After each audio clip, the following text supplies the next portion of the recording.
The deployment of Ugandan foreign forces at the request of the South Sudanese government has further staked public anxiety.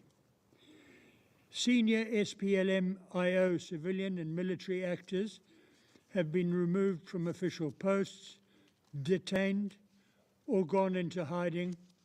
The arrest of First Vice President Riek Machar reflects a new low in trust between the principal parties. Mr. President, as a sovereign nation striving for peace and stability, we remain committed to transparency, accountability, and cooperation with all stakeholders who support our nation's progress.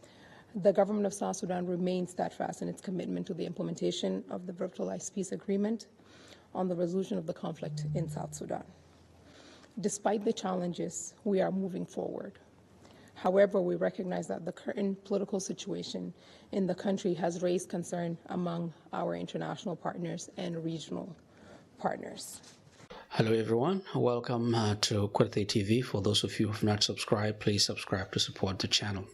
So this video is about the recent testimonies at the United Nations Security Council, one by Nicholas Haysom, who is the head of the United Nations mission in South Sudan.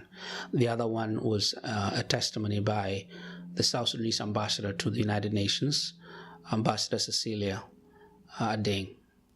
Now, the two testimonies are just within the framework that we all know. The UN will present issues in sort of almost an alarmist way, and that's understandable because the United Nations has to urge the international community to do something. The South Sudanese government, like any other government, will try to downplay issues to sort of present things in a nonchalant way. So that we understand. But what bothers me is how Ambassador Cecilia is speaking as if she's a spokesperson of the elite, not the people of South Sudan. And that is really sad when Nicholas Haysom is the one that seems to care about the people of South Sudan. Subsequent airstrikes on Nasir, allegedly involving devices containing incendiary fuel, have caused significant casualties and horrible injuries, including to women and children. Humanitarians estimate that over 80,000 people have been displaced. Look at this video. We are grateful to the African Union for its support, in particular the recent visit of Mr. Raila Odinga on behalf of President William Ruto of Kenya, the panel of WISE on behalf of the African Union, President Yoweri Museveni of Uganda, Eritrea Presidential Envoy, and the European delegation, whose engagement reaffirms the continent and the international community's commitment to the peace process in South Sudan. In this video, she's trying to thank the regional partners, the peace partners. These are the same peace partners they've treated with disdain. Raila Odinga was refused the request to see the first vice president, and the Council of WISE was refused to see the first vice president. Also, the EU representative was also refused to see the vice president. And these are people who came to South Sudan because they don't want South Sudan to go back to war. Now, the government is working tirelessly with the partners to ensure that the implementation of the peace process continues and progress to a manner that inclusive, transparency, and credibility are met. In this clip, what she's saying is that they're interested in ensuring that the peace agreement is implemented. And they're also talking about transparency and credibility. You've refused the people who should have actually shown or proved that you're actually being transparent and also give you true credibility. You've refused them to see one of the principles to the agreement. So it's really, really, really strange. It doesn't make South Sudan look respectable. So in the other video, she says something that we all agree. Mr. President, the voice of the people of South Sudan remain clear and unwavering. We are calling for peace from every corner of our nation. Citizens are urging their leaders to uphold and protect the gains made The agreement, the government hear their voices and reaffirms our collective duty to ensure that this peace is not only preserved but also strengthened.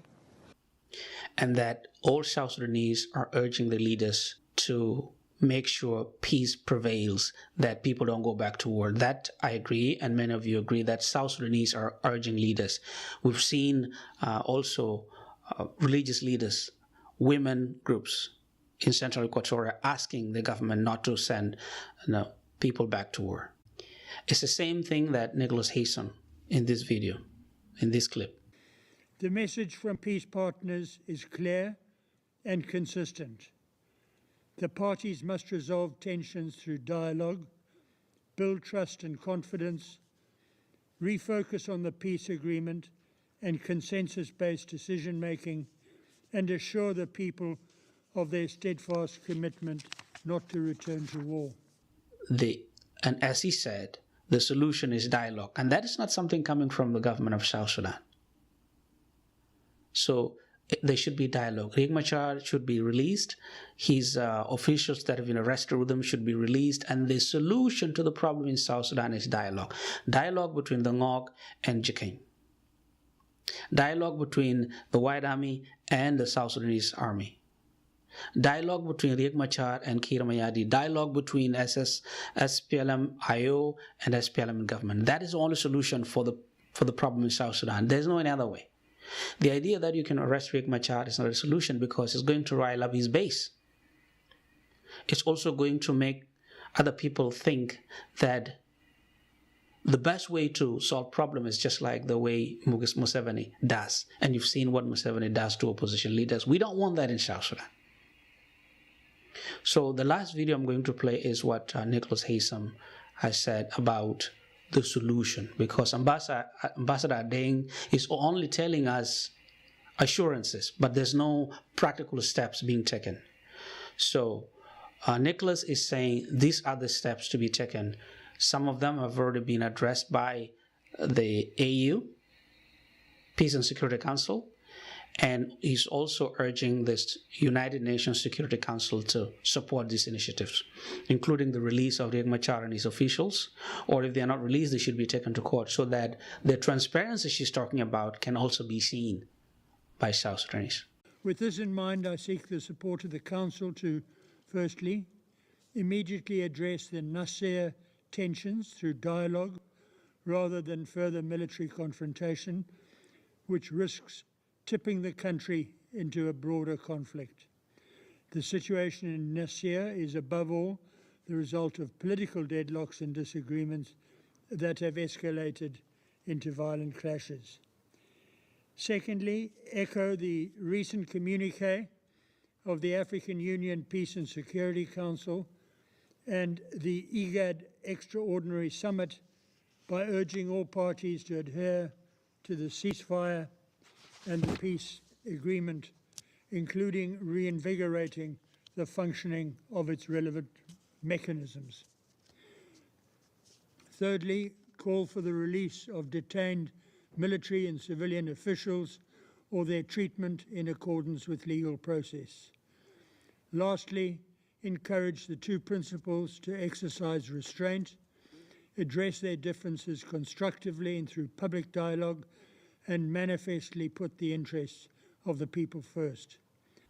So the problem here is South Sudanese officials sometimes treat the international community as if the source of information by all the United Nations member states comes from the South Sudanese officials.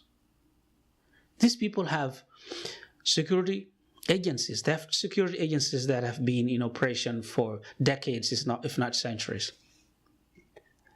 They don't depend on the government officials. They don't depend on Juba to tell them what is happening in South Sudan. They already know. And the testimony also of Nicholas Haysom is an example. So I think there has to be a change in the way you approach issues, so that you don't think you're being smart, you're playing the world for a fool. No, you're not. You're just making South Sudan look worse and worse in the eyes of the world. Thank you.